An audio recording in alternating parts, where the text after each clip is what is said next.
Good Friday afternoon, bookworms and flyleafs. Welcome to this week's episode of Author Reads here on Fae Productions. I am your host, Fairy Princess Lolly. Thank you, everybody, for tuning in. First things first, before we jump into our show today, of course, please like, subscribe, and today we're going to salute the bell.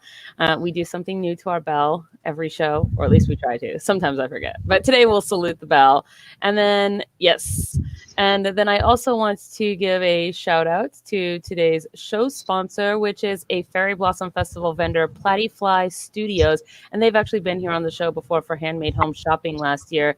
And they sell fantasy-inspired clothing and accessories, all handcrafted by Kat Hawthorne. And she is from Indianapolis, Indiana. She's just launched her 2021 summer collection in her Etsy store, which features an assortment of gorgeous breezy skirts, many of which have pockets, back with the pocket equity, right? Most of her other creations will be on sale. Actually, right now, it started May 24th, so just 4 days ago to the end of the month to May 31st. That is Monday.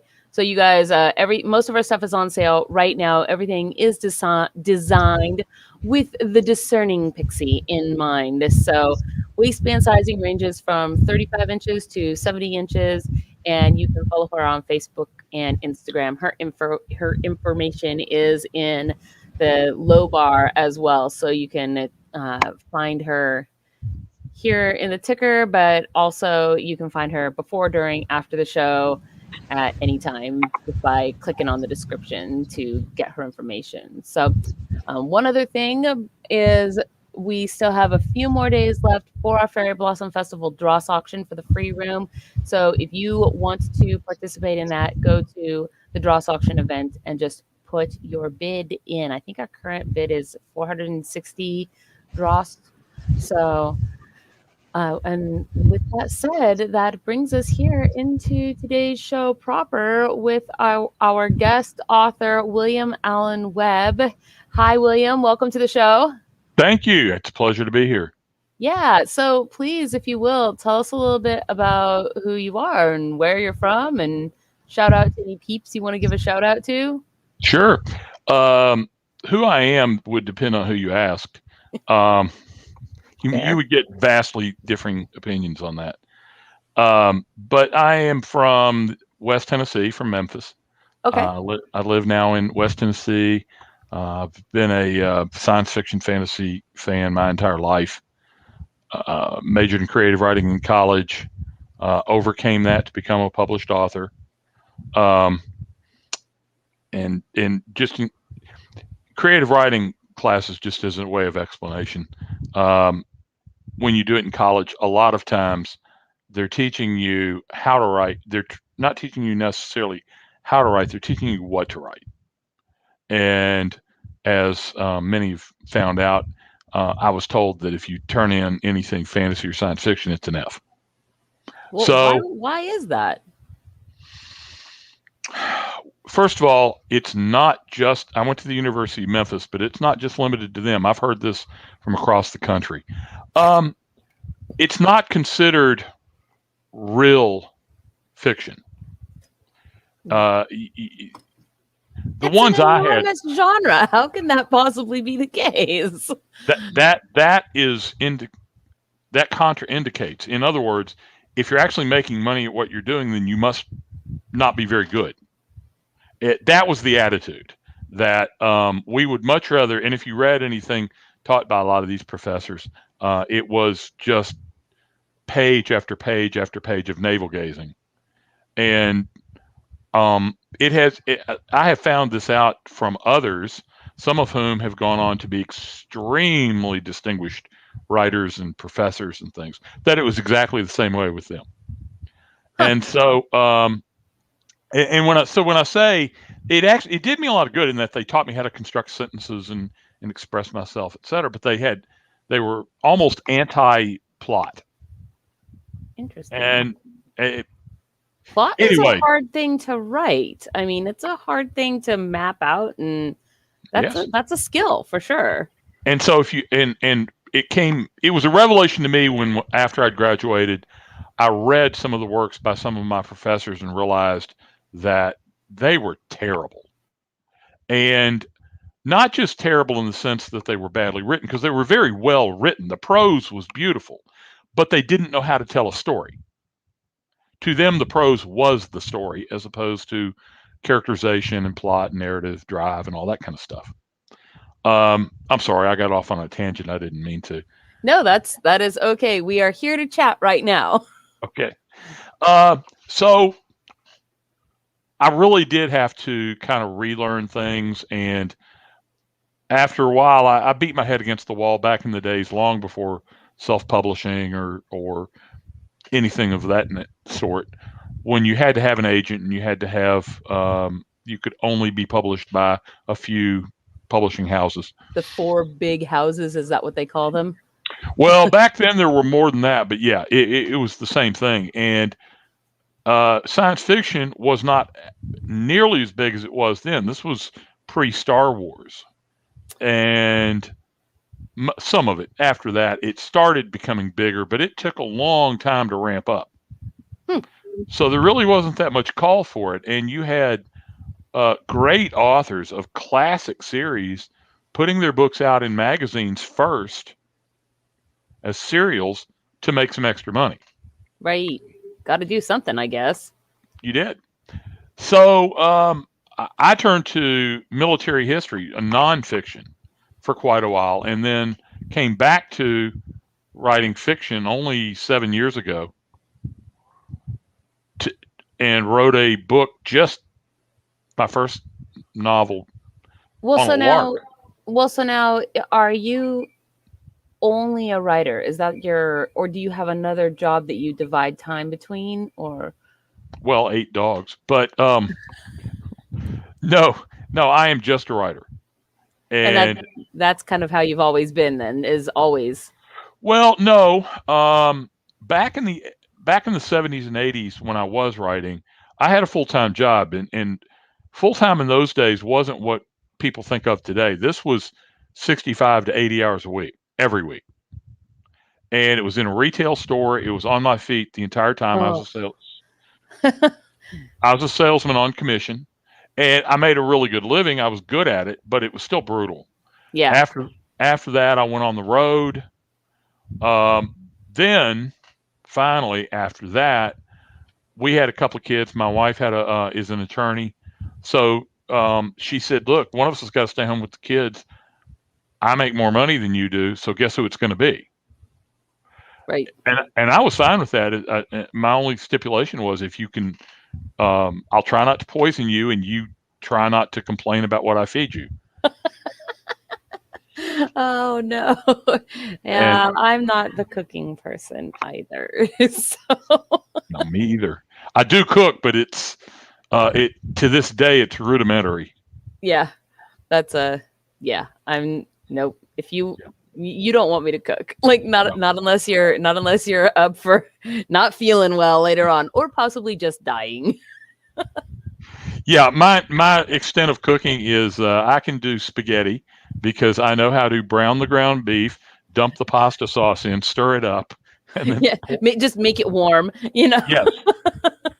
Basically, yeah. Basically, yes. And things like that. If I actually really want to, I'm not a terrible cook. I just don't like it. Yeah, I hear you. I always feel like I could be doing something far more valuable than spending my time cooking, or sometimes even eating. Like I just don't get. Yeah. That's not my thing. But like writing, for example. Exactly. I love to eat, and I really enjoy, one of the few joys I have now, as far as, because I work a lot. I write a lot. I work a lot. If you're going to be a full-time writer in today's world, it's going to take more hours than a full-time job, because you've got to pay attention not only to what you're producing content-wise, you've got to understand marketing, and marketing changes virtually every day. You've got to master marketing as much as you're able, and you and I could do 100 shows on that, and we would barely be scratching the surface. Yeah, and there's pretty big. You've got to be networking with other people. I probably average 3 Zoom calls a day. Holy smokes! Well, you have some several awards under your belt as well. I have won a few. I've won the Darrel Award twice. The Darrel Award is given out by Mid-South Con. Okay. And the only stipulation, it's not just for that region. You have to either be from the regional area or the story has to be set within these geographic boundaries.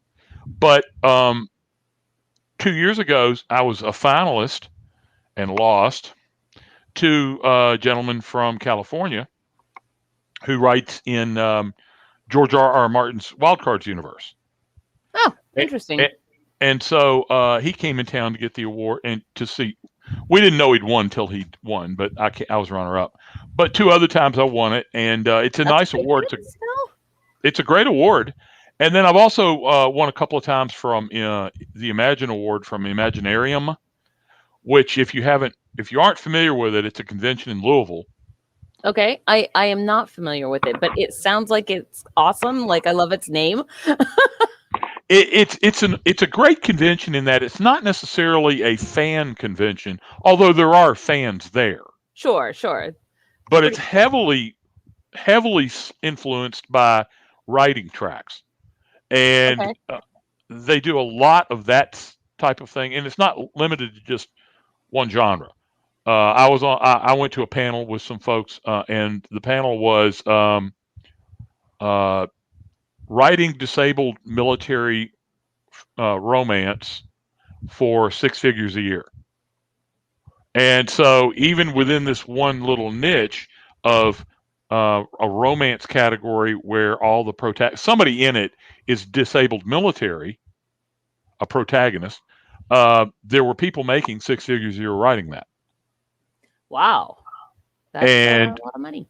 It is. And I'm not opposed to money. So I do like to understand what they're doing, whether it could be replicated by me. Romance cannot be replicated by me. I know that for a fact. I've tried. It was not pretty. But anyway, it's a really nice convention. I'm giving them a shout out. I'm not going to be there this year, but I am a finalist in 2 categories for the Imagine Award again. One of which is a nonfiction book I wrote called "Have Keyboard Will Type." Okay, what's the premise of that? The subtitle is "Hard Lessons Learned Hard," and it's about everything I've learned to date in my writing journey. Not so much how to write or narrative voice or any of that stuff, because there's a lot of people out there who've written some great books about that. But this is me personally, what I've done right, what I've done wrong, what you shouldn't do, what people I see making this mistake every single day, things like that. Mm-hmm. And how I used to do that, but I don't do it anymore because it was a really terrible idea. And I think people appreciated the fact that I didn't pull any punches on me or anybody else. When I've got something right, I'm going to tell you because it's a lesson. Okay, Bill did that right. He learned that. Hey, at least you recognized your errors and changed and grew from them, right? And improved. So that's it. And if I can stop somebody from repeating a mistake I made, that's great. Yeah, for sure. Well, it's looking at what other people have done why reinvent the wheel, right? Like look at people that have gone before you and try to gain from their wisdom and experience, Exactly.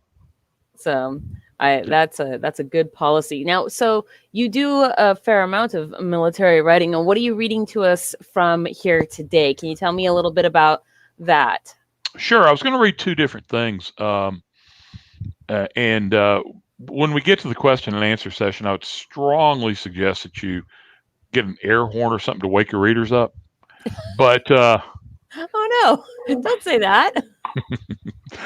I have that effect on people, but never mind. If I told you that in advance, you wouldn't have invited me on the show. That it just means that you have a nice soothing reading voice. Oh, thank you. I appreciate that. I'm going to be reading from The Trash Man. Okay. This is not military history. This is military science fiction. This is urban fantasy. But it's the series that it's kind of uppermost on my mind lately because I'm writing the 6th book in the series now. There's 4 out. There's 4 out currently. This came out in January, and there have been 3 others since. I didn't write those. I co-wrote one. I'm writing the 6th one, which is where the entire universe begins to coalesce. And we begin to find out where all these disparate characters fit into the overall narrative. There was a thing that I was going to say. Oh, yes. Okay. I wanted to say really quick to our viewers out there. I didn't put your Amazon link into the ticker that's going there because it was really quite too long, but it is in the low bar. And so if people just click on the description, they can go to your Amazon and then buy your books from there. I just wanted to throw that out there because I know it's not going currently in the ticker, but there's also your website. So, and by the way, the website is brand new. I've had one for a long time, but this one was just launched last week as a brand new site. Nice. Yeah, I'm very pleased with how the gentleman it turned out. I was doing my own before, and I think I did a decent job. But boy, I tell you what, websites they require a lot of time. Cool to have a combined world like that. Yeah, Hit World. The name of the world is Hit World. Yeah. And Hit World came about. It's a long story, but it's interesting if you want to take a second. Sure.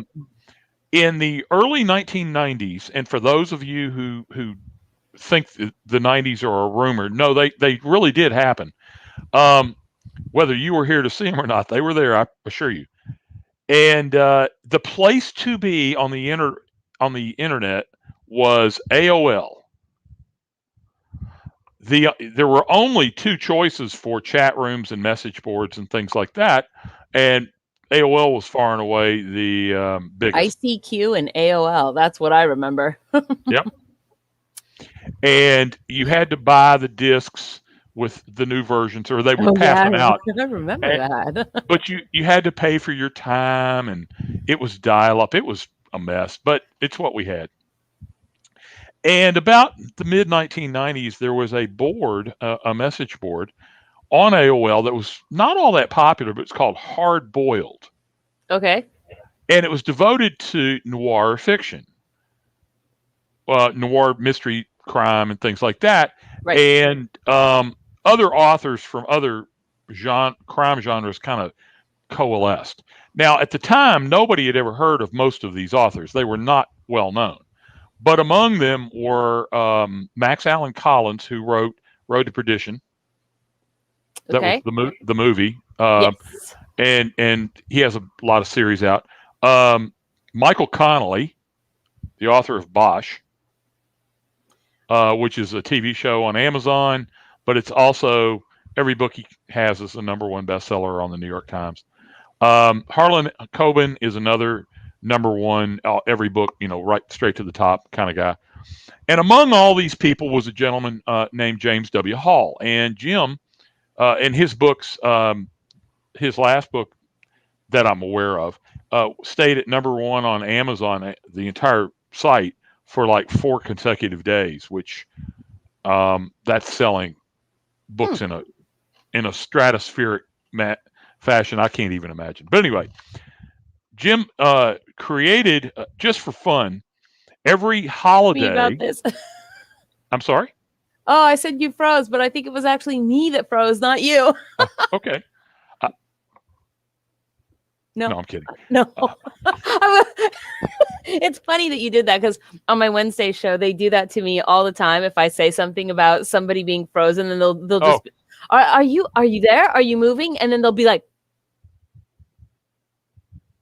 until I'm like, no, I know you're there. No, stop it. So anyway, Jim, every holiday, Jim wrote these little vignettes about a down on his luck private eye named James Holiday, right? Right. Jim and Holiday and all that. And they were only 400 to 600 words, but they were funny. And he was always, down on his luck and something terrible would happen. And he was always trying to do good, but it would never work out. Things like that. And he wrote about 30 something of these. And then other people started to do it too. And I started one that was about 500 words long when AOL, without warning, decided they didn't like being popular with people. So they shut down all their message boards and didn't archive them. What? It's one day they were there and the next day they weren't. They were just gone. Oh man, that would make me so mad. So all these people that you've been hanging out with for years were gone and everything else. And I was looking through some stuff back in 2017. I came across a disc, a floppy, a 5 1/4 inch floppy disk, which I had to buy a special player just to get the data off, that had all of those stories on it. Well, and so I wrote, cool. It was, and I wrote Jim and I said, "Would you like these back?" And he says, "Yeah, I don't have any copies. I didn't keep any." So yeah, I'd love them. And I had written my little 500 word intro and sent it to him, just as a lark, no big deal. And he wrote me back and he said, "Okay, if you're not going to publish this, I want to steal 10 lines from the first page." Aww. And so, I said, yeah, sure. And he said, "No, really, you need to do something with this." So I did. I finished it, and it turned out really neat. And a buddy of mine, I published it on Amazon just as a lark, okay?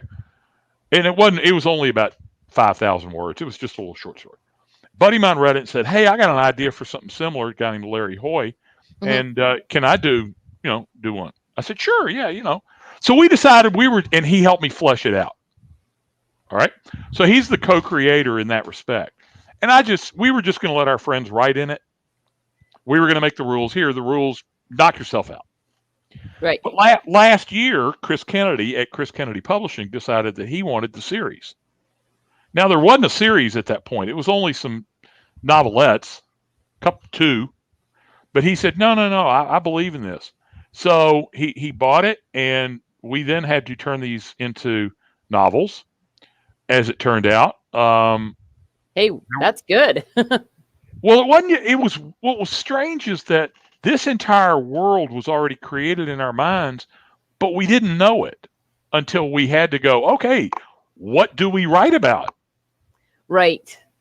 So the first and actually get the details, yeah.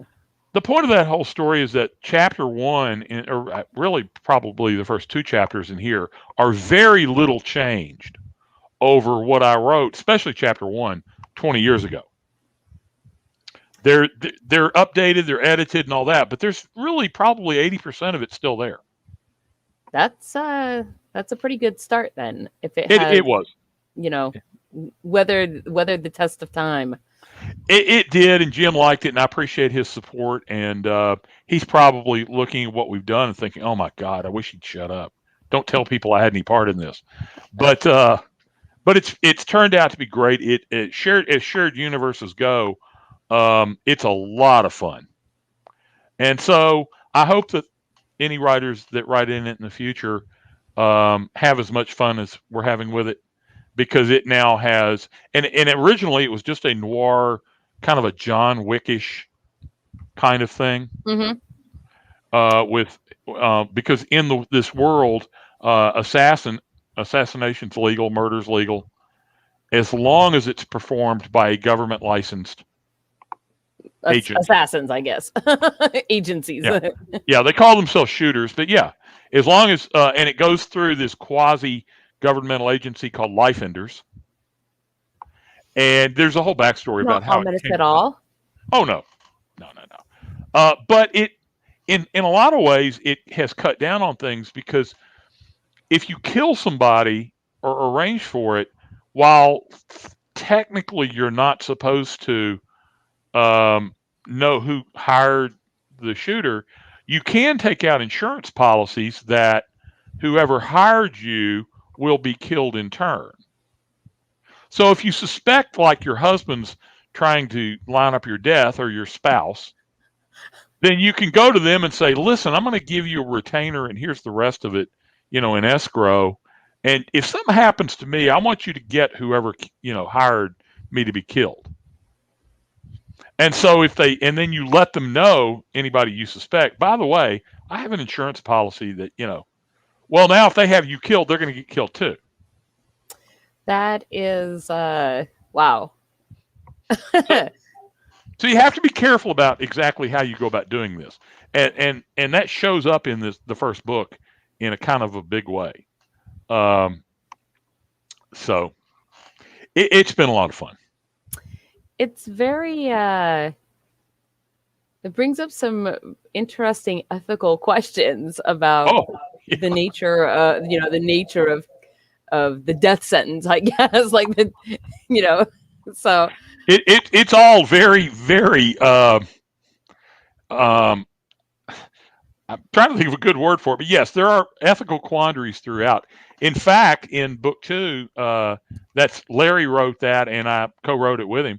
In book 2, the ethical quandary is that people, that the protagonist doesn't really want to be a shooter, because it's, how can I kill innocent people? Yeah. So, yeah. I'm reading the comments now to William Joseph. Yes, I thought I'd throw that one up there. Yeah, he has I don't know if you know it, but he's a really good writer in his own right, and has his own publishing company. Yes, yes, exactly, and he's got a story in my latest Last Brigade anthology, which came out a month ago yesterday, and is still, last I looked, in the top 20 in its category. Ooh, that's good. Yeah, we got 75 reviews so far. We're doing okay. Which in a month, I'm pretty happy with that for an anthology. That actually is really good. Yeah. The writers involved in it were all just tremendous. Well, so okay, so the first book you're reading from today is called Trash Man. The Trash Man. The Trash Man. You will never again see a book, I don't think, with an orange rhinoceros on the cover. Oh, that is a rhinoceros, isn't it? Well, actually, no. It's actually called a racono, but that's because the raconos are the size of a locomotive. What? They look like rhinoceroses, and they're interdimensional. They travel through dimensions looking for food. And I'm over here asking myself, is that a real animal? What? Never mind. Yeah. Chris said he had to ask the artist, can you draw an orange rhinoceros? And the guy said, I've never tried. I don't know. We'll find out. So yes, we're going to read from The Trash Man, and then if we have time, I was going to read a little bit from the book that came out today called Shadows. Yeah, that should be a cool little addition there, because it literally today is its launch day. So a little bit from that. I don't pumpkin at 3:00. So if we run over a little bit, that is just fine. Okay. For everybody watching at home, now will be the time that I turn the screen over to William and put myself on mute, allowing him to read. And while he's reading, I will be in the chat with you guys, taking questions so that we can ask them to him after he is done reading. And of course, at the very end of the show, then we will do the drawing for the giveaway. So with that said, I am going to give you the whole screen and put myself on mute. Are you ready? I'm ready. All right. I will apologize in advance because I am not the world's greatest reader. I will do my very best. And if my dogs bark in the background, that's because they really want to read the dialogue, and I won't let them. I'm gonna read a very brief introduction about the Hit World universe and how it came about, what it means, just so there's some context to what I'm reading. September 11th, 2001 was the blackest day in American history. A dozen hijacked airliners wiped out most of the American government and brought America to its knees. The population screamed for blood, but the government was in chaos. The senior surviving member in the line of succession was a junior senator from Oregon who nobody had ever heard of outside his native state. The Chinese, Iranians, and Russians all eyed the United States to see if the time had come for military action against American interests worldwide. The new president had only just been appointed and didn't have the political capital or will to risk World War III. Indeed, he was on record as publicly blaming America for worsening relations with the Muslim world prior to the attacks. He called for restraint and refused to commit the U.S. military to go after those identified as responsible. We brought this on ourselves, he said in a nationwide broadcast. But Americans were having none of it, not even the constituency that elected him. The wealthiest of the wealthy went to work behind the scenes, committing tens of billions of dollars to show America's enemies what happened when you dared attack us. The terrorists jeered and vowed more attacks, trying to provoke a response. It worked. The answer was the formation of a lavishly funded group of mercenaries hired by these wealthy private citizens. The mercenaries sped to the Middle East set on bloody revenge. The president threatened to arrest everyone concerned, but America's law enforcement agencies sided with the mercs, and he never pushed it beyond threats. Impeachment loomed. The money to finance the mercs was funneled through a dummy corporation called Lifeenders, Inc. They attracted the best black ops people America had, plus select others from friendly nations, with many on detached duty from the U.S. Armed Forces, arranged by loyal officers who defied the chain of command, or they left the service altogether. The billionaires who supported them spared no expense to supply them with the best equipment available. They even hired some top-flight freelancers out of the shadows and into the fight. As always, money talked. Within months, most of the men responsible for the 9/11 attacks were being executed on live American pay-per-view TV, along with officials from the countries who supported them. Outraged protests from enemy states and America's own president fell on the deaf ears of the American public. The new chairman of the Joint Chiefs of Staff clarified that American military capabilities were at full strength and on high alert, but the president ordered them to stand down. Officially, the military obeyed. Privately, they defied their commander-in-chief and let America's enemies know it. Rather than risk nuclear war and worldwide Armageddon, foreign countries backed down. But Americans didn't want to limp along with a government that was wildly unpopular and had proved unequal to the emergency. As the federal bureaucracy struggled to restore itself and fill critical positions, the population demanded that power be turned over to private corporations whenever possible. These new corpses, a derogatory name for the corporations, replaced the bureaucracy with results. With impeachment likely to succeed in deposing the president, and as a presidential recall petition passed 90 million signatures, America held a special election on September 11, 2003. Though challenged by the traditional parties, the Supreme Court deemed such a vote legal. Both parties nominated the usual candidates, saying all the usual things. But the mood in America remained angry and combative, and through the summer, a populist movement grew to draft Charlton Heston for president.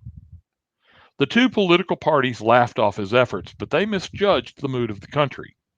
The actor won in a landslide write-in campaign, and with him, both houses of Congress swung toward revenge and security-minded independent candidates.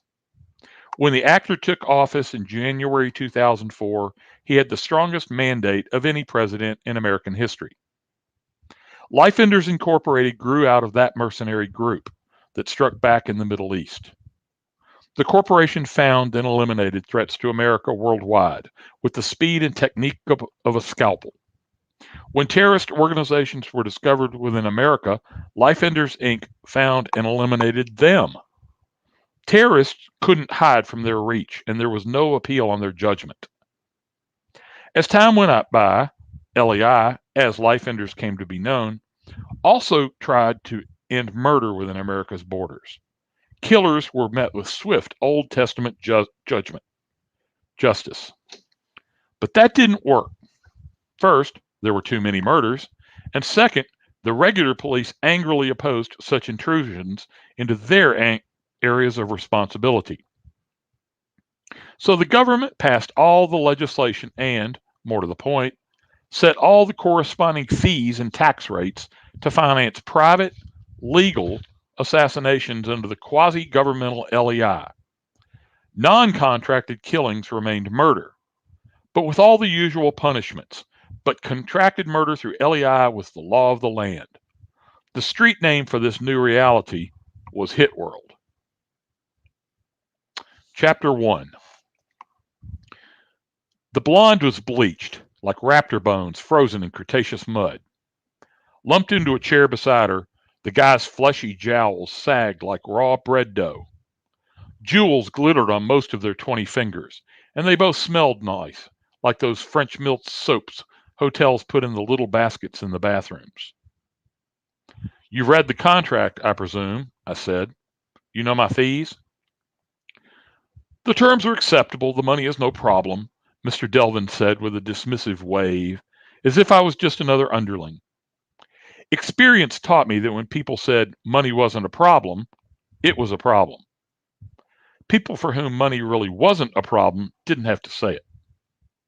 I leaned back in my padded swivel chair with the lumbar support and fired up a smoke. His piggy little eyes widened as I inhaled. Would you mind putting that out? He said, as if I'd committed a crime, which, technically, I had. It's just that after all the other shit the world had been through in the past couple of decades, enforcing anti-smoking laws wasn't high on anybody's agenda. Yeah, thank you. I meant that I would mind. His eyebrows shot up. I guess my client wasn't used to somebody else being in charge. As for Blondie, she stared at the cigarette like it was a well-chilled martini or a male stripper with 3 legs. So, who do you want dead? I asked. The word dead got his attention, and his demeanor changed, like he finally figured out this was my office, not his. The man glanced to either side, as if he could spot my hidden cameras and microphones, and wiped his generous forehead with a handkerchief. Exactly how confidential is this conversation? He asked. His right thumb and index finger tapped each other like John Bonham hammering a drum kit. He was the kind of mark I loved playing poker with, rich and unable to hide his anxiety. I'm bound by the ethics of my profession and my organization, I said. I pointed to the twin frames holding my license, my certificate of membership in the North American Lifeenders Association, and my franchisee authorization, as well as by all applicable laws. It's confidential as the doctor-patient, lawyer-client privilege. It's all spelled out in the contract. You have no cameras or microphones here? Of course not, I lied. 4 microphones and 6 cameras caught everything. Well, you see, it's just that I've heard. He glanced at Blondie, a.k.a. Mrs. Delvin, who reached out and rubbed the back of his hand. We've heard things. People like you who carry out the contract then inform the victim's family who hired you, drumming up business, so to speak. You've seen my commercials during the daytime talk shows, usually packaged with some ambulance-chasing lawyer's promise to get you money the insurance company doesn't want you to know about. I was the grinning guy who came on at the end and said, if you don't pay, if they don't pay, let us slay. On city buses and billboards, that was shortened to, you pay, we slay. At no point was there ever an us or we, only me, but it sounded better if people thought you were big. Assassins, by and large, are a live and let live sort, slow to anger. Ours is not a business that lends itself well to quick displays of emotion. But what Mr. Delvin was insinuating was the deepest insult someone in my profession could suffer. I don't usually do pro bono work, I said in a low voice. Don't tempt me to change my mind.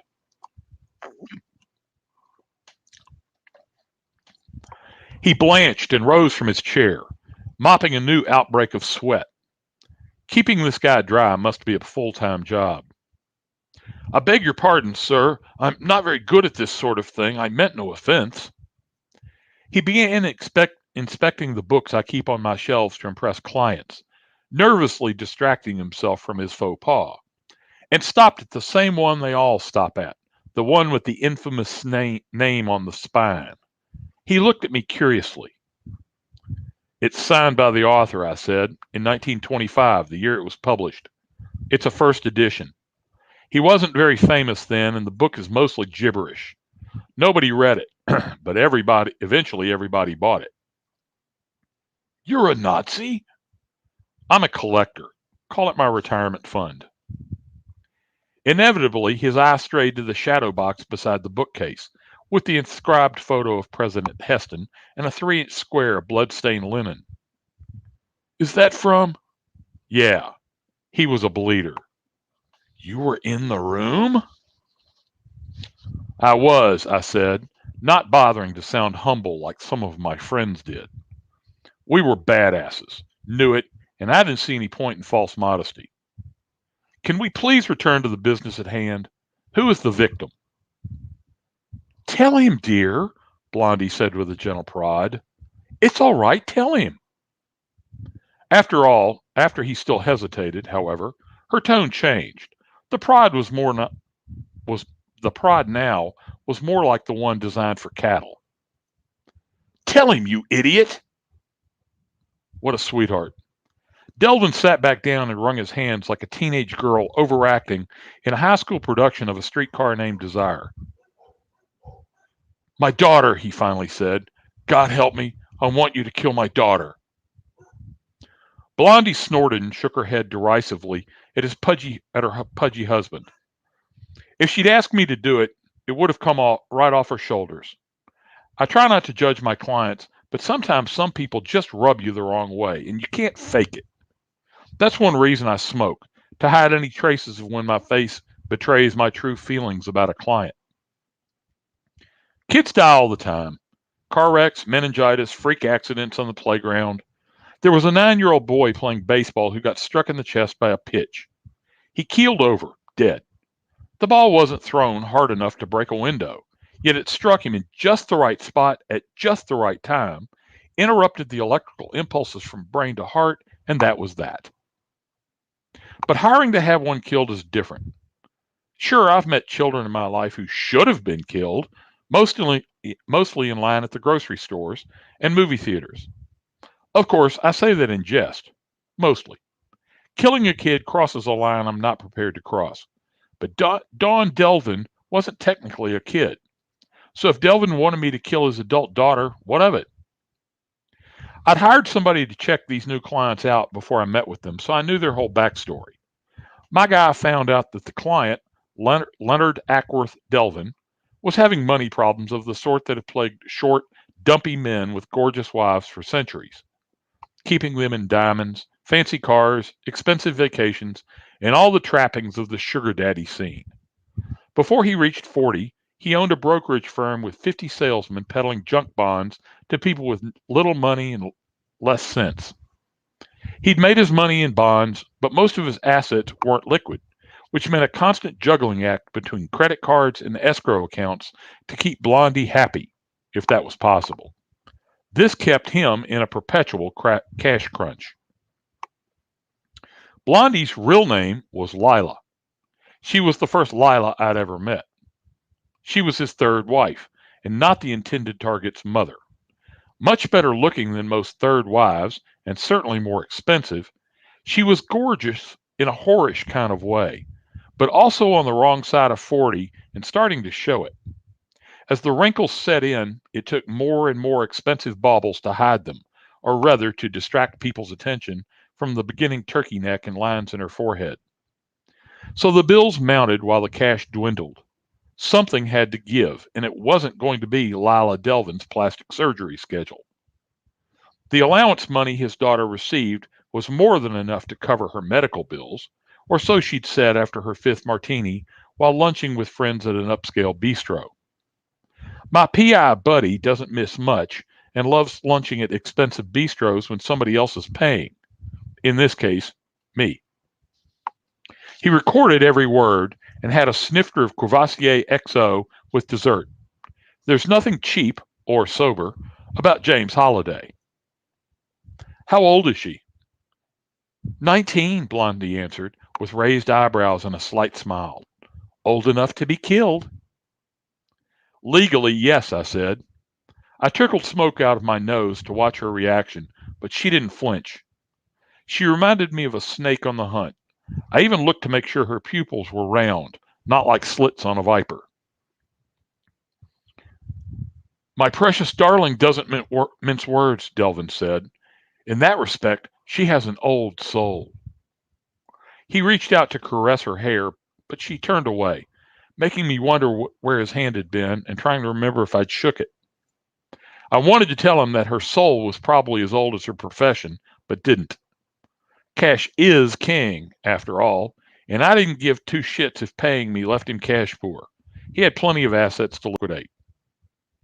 I've always been able to sense danger ahead of time and known who was dangerous and who wasn't. Until I was 8 or 9, I thought everybody could do the same thing.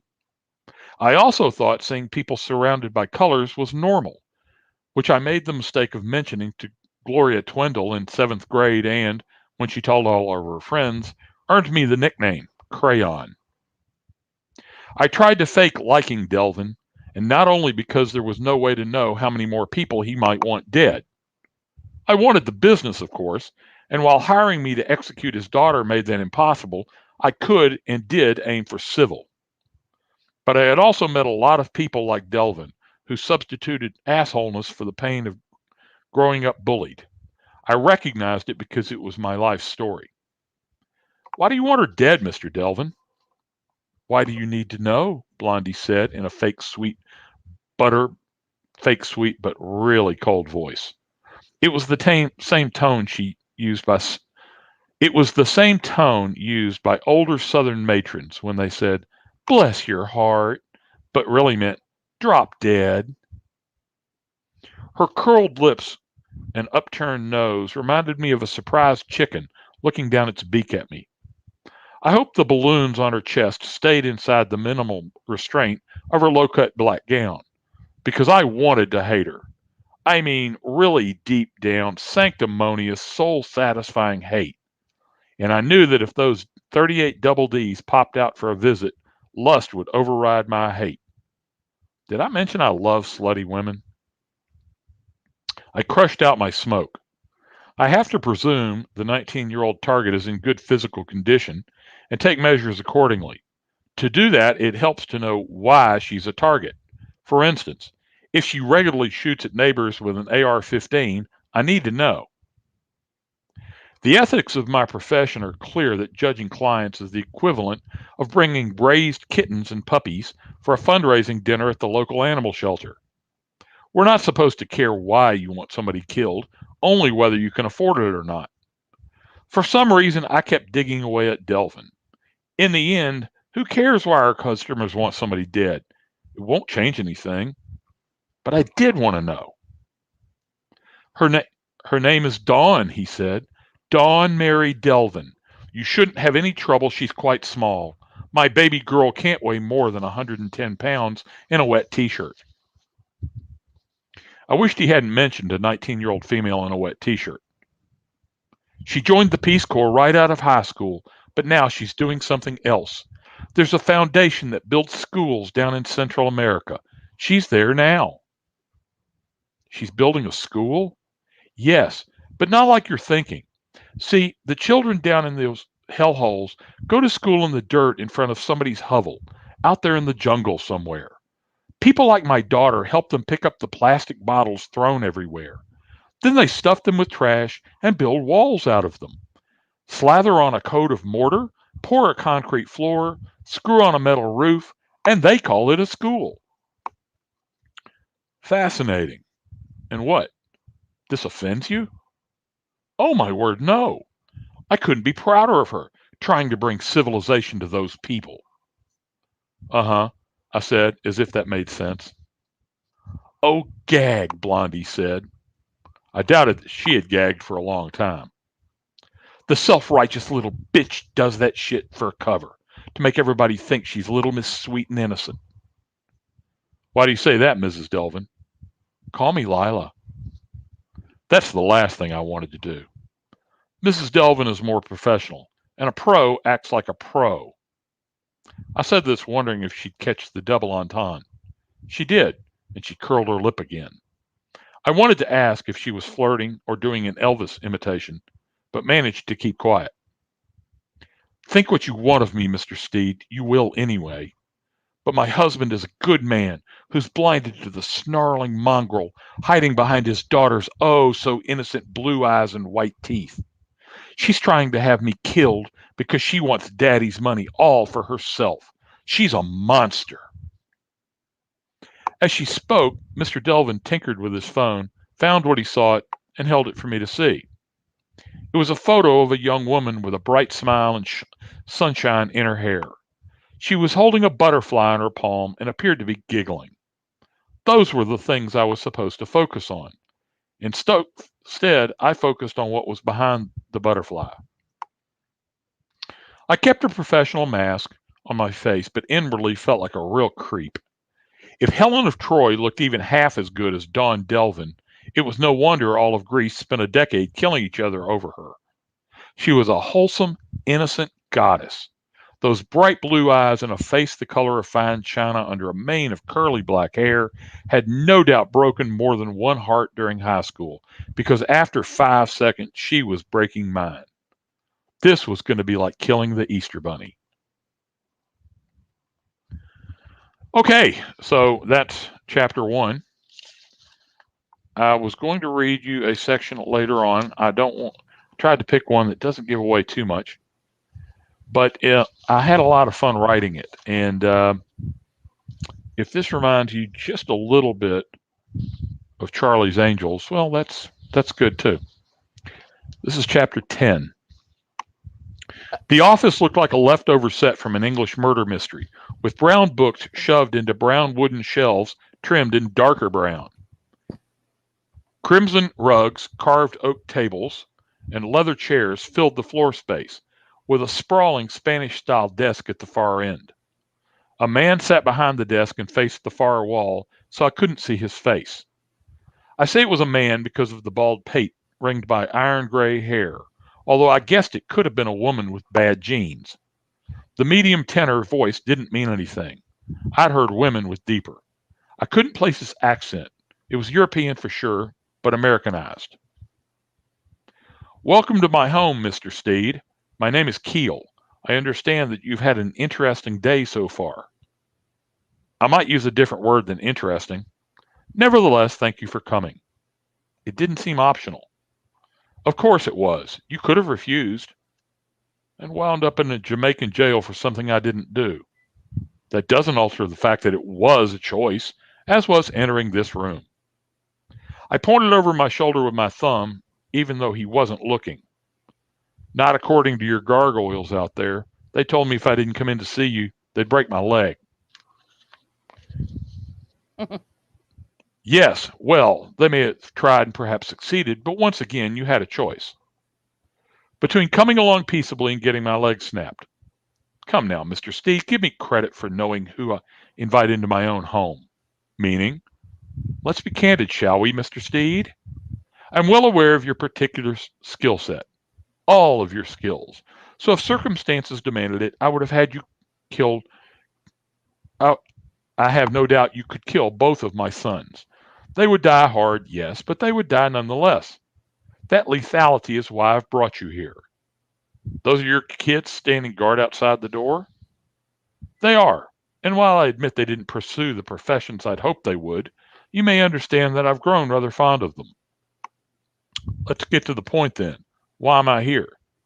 Sit, if you please. Will I be here that long? The man facing away from me hadn't moved at all, not even a muscle twitch, which I found odd. Nor had the air conditioning blown a strand of his hair, even though he sat beneath a vent. Stand then, it makes no difference to me, when you put it that way. 2 oversized leather chairs that probably cost more than a month with a high-class hooker, each faced his desk. I sat in the one on the right, sinking into the cool, supple animal hide as if into a lover's embrace. It was a damned comfortable chair, and I said so. Thank you. They are handcrafted in Barcelona. Mind if I smoke? Of course I mind, he snapped. What a filthy and disgusting habit. But I told you quit. I did. Then why are you asking? Because there's a fresh pack of my brand sitting on your desk, with my engraved Zippo lying beside it. My personal Zippo from my condo. So there is. Feel free to take them when you leave. And that's all I'm going to read from that right now, just to give you a flavor of how it goes from there. Well, I'm going to take, I was going to say, I was going to take a quick break and shift to the other if you wanted me to. I'm sorry. Did I crunch ice in your face? I just assumed that was okay, you've read long enough moment. Oh gosh, no, I thought I was on mute right there. Oh, I'd taken myself off mute because I was going to ask you something or ask if you were switching books, and then I clicked the mute button, but I guess I didn't click it good enough. I'm really sorry. No, you're fine. You're fine. I took a drink of water and crunched the ice. And okay, so if we read much past there, I'd start giving things away. And I didn't really want to do that. I just kind of wanted to let them know the tenor of things. The book is written in that purposely in a noir feel, like Dashiell Hammett, Ross McDonald, or Raymond Chandler, those kind of guys. And so that's one of the reasons that it sounded like that. This next selection won't have that same point of view, and it won't be first person. So okay, so now this is Shadows. We're going to do Shadows now, and Shadows is in the universe of the Kane Reardon universe, which is published by Baen Books and written by Charles E. Gannon. It has a big following. It's been a Nebula finalist a couple of times. Okay. I know one of them was a Dragon Award finalist. And Chuck has a series which is it's kind of a spinoff, but it's also part of the series called the Murphy's Lawless series. And there were 6 novellas written last year that became one novel. Season 2, which is this, has 3 novellas. I think they're a little bit longer than last year's. I'm not sure about that. And then those will be in one. And so mine is the third of 3 novellas that will then form another novel in this universe. We each are writing one third of it. And so really the only thing you need to know if you're not familiar with the universe is that aliens have snatched from the jaws of death humans who are in the military and have special military skills, good at their story. And they are then taking those for their own purposes. They're putting them in cryogenic sleep, and then later on they're waking them up. Well, this guy has just been awakened fairly recently, and he's in a spaceship, and he's kind of wondering what the hell's going on, because I was born in 1920, and I'm in a spaceship now. Okay, so he was in World War II when and he was about to be killed when these aliens showed up, and that was the last thing he remembered. Okay. All right. I'm ready to go. And I'll be reading off my screen, so I may have to put my blue glasses on. All right. I'm sure that will be just fine, and that nobody will object. It is also, just so you know, 3:04. So. Okay. All right. I'm only going to read a little bit just to give them a flavor, and this came out today. Okay. Very cool. Here you go. Let's see. There we go. Lieutenant Tyree Cutter figured it wasn't a coincidence when Colonel Murphy entered the mess hall scant seconds after he finished breakfast. Unlike their previous meetings, where Murphy appeared more friendly than serious, Murphy was all business. The colonel's reflective scowl meant the moment Cutter dreaded had arrived. After waking up in a world he barely comprehended, he'd assumed the moment would come when he found out why somebody had gone to so much trouble to save his life. Cutter didn't kid himself that they wanted him for anything other than his combat experience, so he suspected he knew why Murphy was there, and that the colonel wouldn't like Cutter's answer. "Good morning, Lieutenant," Murphy said, sitting across from him. Is it, sir? Not only didn't Murphy fall for the bait, downturned corners of his mouth made it clear he didn't appreciate subordinates laying verbal traps for him. In 1944, Cutter would have cared about a superior officer's response. Now he didn't. Yes, Lieutenant Cutter, it is both good and morning.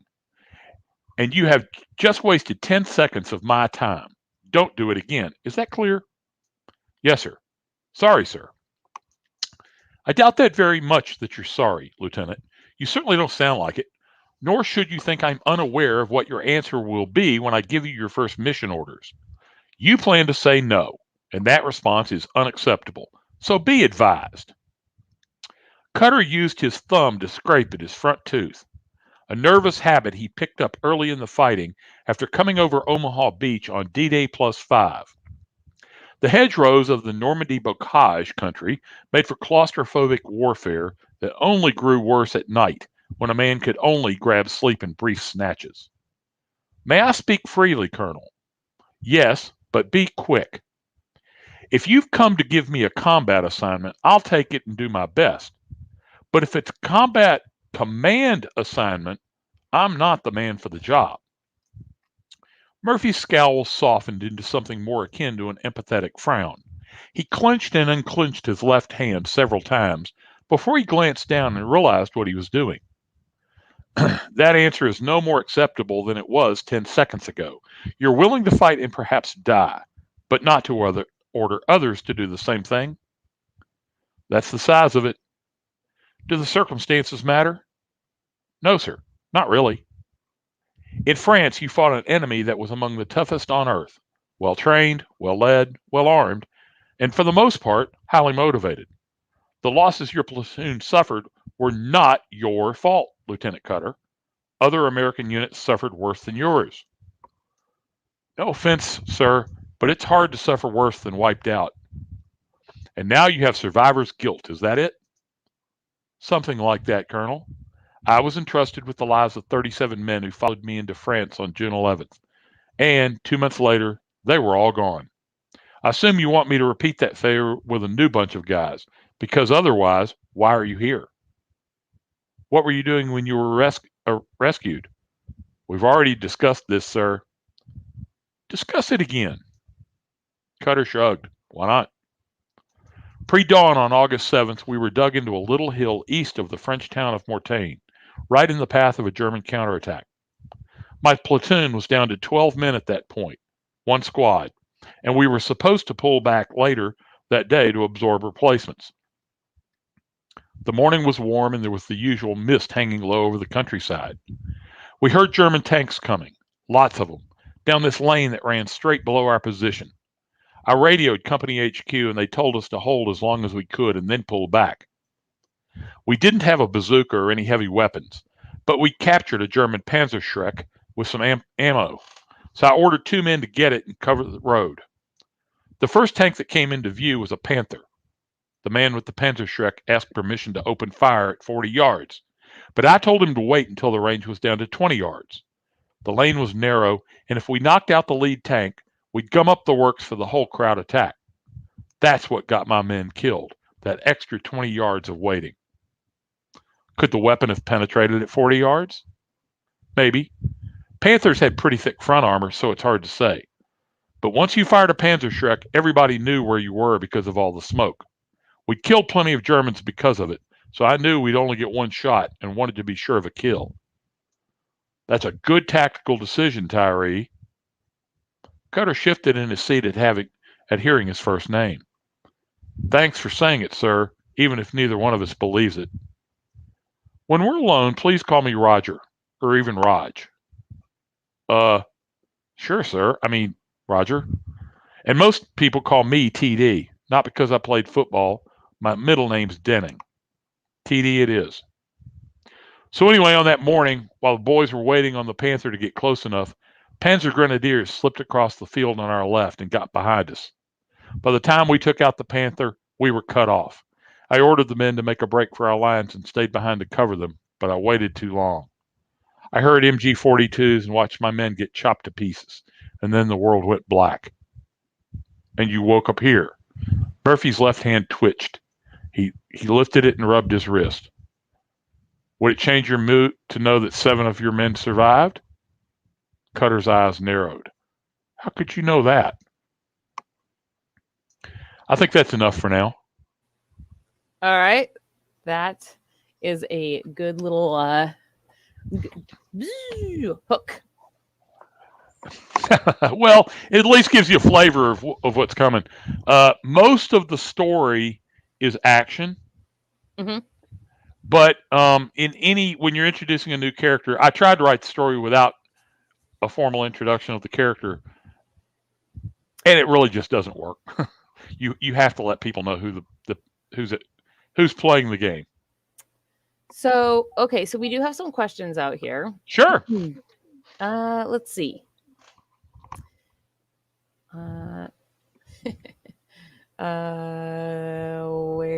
Where do I start? Oh my gosh. Leave out the ones with the 4-letter words.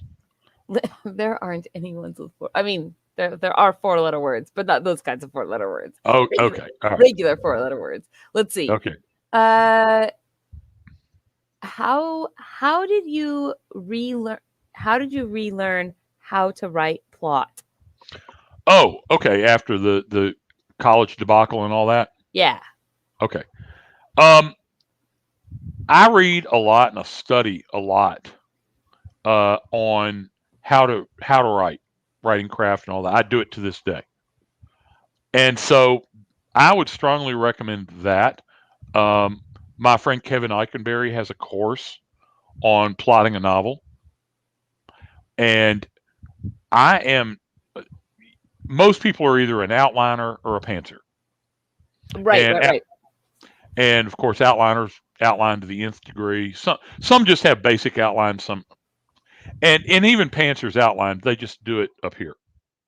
For the most part, they know kind of where the story's going, and then it just flows. I'm a pantser. I'm a diehard pantser, and it just is. None of this stuff I saw coming. My subconscious may have known it. Right. But as far as plotting, you have to understand the basic story structure of how everything works, and not just books, TV shows, movies. They all have a certain arc that they follow. And there are, if you want to read books on it, the most famous one is Save the Cat Writes a Novel. But there's a lot of really good ones out there on the structure involved. You just have to understand first. I think the most important thing about plot is to understand that above everything else, you have to have good characters. And you have to have character development in that people may not like your characters, but you have to make them care. Right. And understand who they are. And so the point of the plot is to put the characters in positions where they have to deal with conflict. And the best writing advice I was ever given, and this goes to plot, is that there has to be conflict in every scene. In the scene I was just reading from, you'll note the conflict is that even though it's just talking, there's conflict because Cutter doesn't want to do what he knows he's going to be asked to do, which is lead men into battle. And right. he has this guilt over getting his men killed. And so as you're plotting the novel and you're going through all the various points in the novel and there's 7 basic points, okay, and it's a 3-act structure. Okay. Just like a play, just like a movie. If you watch a TV show, they all have exactly the same structure, unless it's like a continued episode. But if you watch a 1-hour scripted drama, they're all going to follow exactly the same structure. And so at 1/3 of the novel, roughly, okay, 30%, 40%, but somewhere in that range, the main character is going to discover that they have something, and there's going to be an event happen that forces them to deal with this problem. Okay. At the 2/3 point is going to be their lowest point. This is when they've been trying to deal with it and things have gotten really bad. And again, this can be the 3/4, but roughly. And then the last part of it is them fighting through to the end and coming out on top, or however it's going to end. So you basically had to really just kind of get a very good grasp of what a plot arc should look like, and then go from there. It all starts with understanding plot arcs. And like I said, Kevin Eikenberry has a course that he teaches on this. Other people do too. If you prefer, theirs. I actually have taught basic novel writing too. I have a course. I just haven't turned it into something that others can access. And I talk about this a lot, by the way. I do have a Patreon channel, and I do talk, and it's got a very low entry bar, but I do talk about this kind of thing quite a bit. Not only to other writers, to readers who are trying to understand what they read and how to judge books and that kind of thing.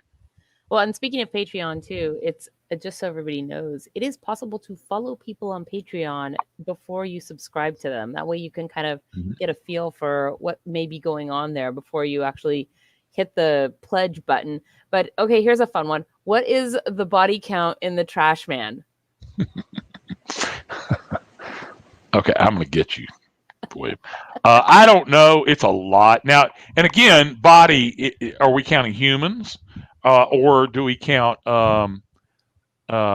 aliens? If he's talking any living sentient creature, and of course in Hit World it doesn't necessarily have to even be living. Oh wow. Yeah. Death is more a state of mind. Well, not a state of mind. It's a state of body too, but it's not necessarily permanent. Even when you wish it would be. But the body count is high, thousands probably. So I have. Okay, how about this? Is there any other topic you would like to write about in a new series line? Oh my God! Oh my God! Yes. What is it? And if we're talking about me, there's a number of other universes I would love to write something in. Mm-hmm. Okay. And I think most people are like that because they're very popular. We read them and go, man, I wish I could write some of that. But as far as me writing a series and something, yeah, there's I already write a fantasy series, and I really would like to expand that because I have a lot of plans for it, and I just haven't ever gotten back to it. But there is a particular, and I can't say too much, but there's a particular space opera series. It's borderline space opera, mill SF. But there's a series that I've had in the back of my mind for a long time. And I've recently, my mind has been working on getting it formed up to where I could do something with it practical. Ideas, everybody's got ideas, but sure. But it's making them practical and usable and that kind of thing. And so I do have something in the back of my mind for that. I would love to take my fantasy series in a different direction. And then I also have a universe that's, and this is not exactly what they were asking. This is a series, an existing series, but I have not done with it what I should. I have one book in it and a story, and I have a lot of other books planned. That's my Time Wars series. Okay, what Time Wars is sounds cool. It is. It's time travel was invented in the near future, and in the first book, it's called Jurassic Jail. That book started in 1988. Can I just pause you for 1 second? Everybody out there watching. So while we're getting this answer here to this question, this will be our last one. So now is the time for you to put your name into the comments if you want to be entered to win the free book for the drawing. So, and then when we're done hearing the answer, then we will do the drawing. So now is the time. Put your name in the comments, and I will add you on to the wheel of win. So. back to hearing about this book of yours. So Jurassic Jail, I started in 1988, and this was preceded Jurassic Park. I actually told a friend of mine, Crichton stole my thunder, stole my title. John Crichton? Michael Crichton. Oh, Michael Crichton. Yes. Yeah. Okay. Yeah. When Jurassic Park came out, I said, "That's that thief." Of course, he's never heard of me, but anyway, it's about the first book is time travel's been invented. It is a governmental agency, and they use back in time for storage of criminals. Okay. And that's been done a couple of times before. I do it a little differently. Man. Yeah. But what motivates my guy is that there's a kid who's digging in his front yard, and he comes across. There's recently been a cataclysm, and he's in his front yard playing, and he finds a skull, a human skull. Okay, so the police come out and they take it to the medical examiner, and medical examiner looks at it and realizes it's a modern skull, but that the coloring is really strange, and he tests it. Well, it's not bone. It's a fossil. It's a fossilized human brain. So they do testing on it and discover that it's 150 million years old. Yeah. So he's got a modern, and he knows it's modern because there's dental work and stuff. Okay. Interesting. And the interesting thing about that is that the dental work is only now coming into use. It's not even approved yet for full use. So he gets and people are trying to shut him up and keep it down and all that. Well, as it turns out that the guy whose skull it is still alive and in prison. Without his brain. Well, not necessarily, because in my universe, we don't have the time paradox of if you change the past. We spin off new universes. Okay, we have a new timeline. Oh my God! I was just like, wow, that talk about taking multiverse to the meta level, right? And so this guy is faced with the fact that the guy who's in prison is going to be murdered 160 million years ago, but there's no. So how do you prosecute? And he finds out who does it, and he wonders, how do you prosecute somebody for a murder they committed 160 million years ago when the guy's still alive? That is weird and crazy. Did your wife help you with these? No. You said she was a lawyer. No. She doesn't even read this genre. This is just me being, thinking up weird stuff, and I really have to be honest with you. Somebody asked me about plot earlier. Keep your plots usable, because I've written some stuff that was so complex and so bizarre that my skill level was not up to actually executing it. That makes sense. It's a good reason to always keep your notes and save your drafts. So, which book are you planning to do for the giveaway this afternoon? Why don't we do The Trash Man? And okay. If somebody tells me now, I've only got it available on Amazon. Okay. So it'll have to be, and I assume we're talking about a digital copy. Digital, or if that's what you are doing, then digital is fine. So yeah, and so if they'll just, I'll need their email address. Okay, that's fine. I'll get you after the show. yeah. But it'll be in Mobi format. But otherwise, or I could always send them if they needed it in something else. I could try and do that too. You there? Yes. Can you hear me? I can. You froze for a second. Yeah, I did. Last call for names, you guys. I'm going to give you a few more seconds. I'm looking at the chat right now. I see some folks out there. If you want to be on the Wheel of Win. I tell you what. Time out. Let's do this. Okay. If they would rather, I'll give them the option of being a character in the new book. Okay. A named character. If they would rather have that than a book. Yeah, no, that's perfectly fine. And we will pull up the Wheel of Win right now. And I guess when you talk with them to send them their stuff, then you can figure out which one of those two prizes they would prefer. Okay. Okay, so here we go. This is our list. Do I see any other names? I do not see any more names. Okay, and submit. Here we go. And boom. Now this is cool. Oh, thank you. Jack Burchill. All right. Congratulations, Jack. I think that's the first time you've won something on our show. So that is most excellent. I will send you Jack's information after the show. Is there anything else that you would like to say to us before we let you go this afternoon? Only that if somebody's still listening to me after an hour and 25 minutes, thank you. And you really need to talk to a therapist. Several people are. So, well, find a good therapist.